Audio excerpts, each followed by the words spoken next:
من كان يرجو لقاء الله فإن أجل الله لآت وهو السميع العليم. Pertanyaan berikutnya, Ustaz, dari Bayu di Kendari, Sulawesi Tenggara. Mohon izin bertanya, dalam masa PPKM ini, proses protokol kesehatan diperketat melalui aturan pemerintah dengan menghentikan sementara sholat Idul Kurban yang sebenarnya mirip dengan meniadakan Idul Fitri sejak pandemi bergejolak.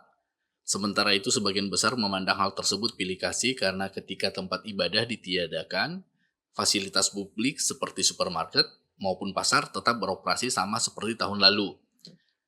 Bagaimana kita memindset masalah seperti ini agar tetap fair dan positif menjalankan aktivitas produktif yang tepat walaupun bekerja dan beribadah seperti normal dahulu? Itu pertanyaannya, Ustaz.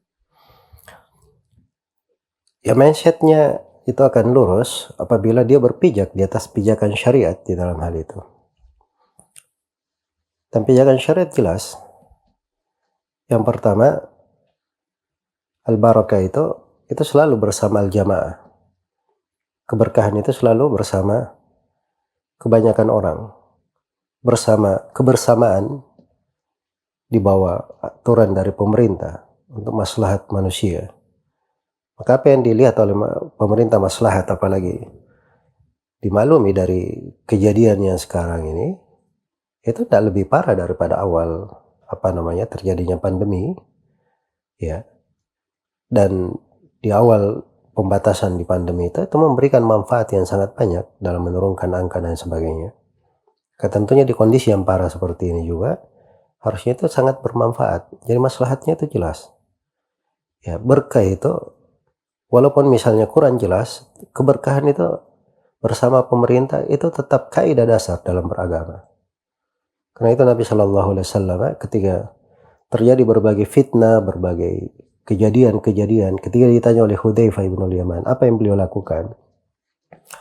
Nabi hanya memberi satu solusi saja. Kata beliau, talzam jama'atal muslimin wa imamahum.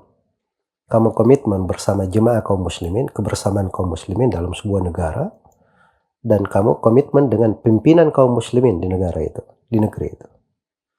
Iya. Ini dasar pijakan yang membawa kebaikan dan kebersamaan. Kemudian yang kedua, seseorang itu jangan selalu melihat hal-hal yang terkait dengan maslahat pribadinya. Ya, kalau memang melihat pada maslahat pribadi, semuanya merasa tidak senang. Tidak ada yang senang dengan kondisi pandemi ini. Kita semuanya merasa ada kesusahan, kesempitan, keterbatasan, kesedihan, tidak bisa hadir sholat berjamaah, tidak bisa hadir ibadah ini dan itu. Itu pasti ada.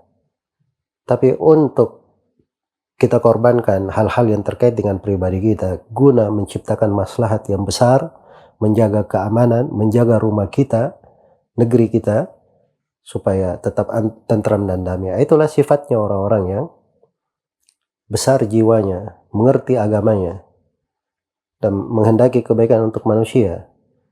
Sebab yang dia pikir itu bukan dirinya sendiri, dia pikir kemaslahatan banyak orang. Dipikir kemaslahatan banyak orang. Itu dua pijakan kalau ingin berpikir dan insyaallah ta'ala berberkah di dalam kehidupannya. Sebab itu pijakan syariat dalam hal ini di kondisi apapun. Semoga Allah memberi taufik kepada semuanya. Baik, jazakallahu khairan wa barakallahu fiik.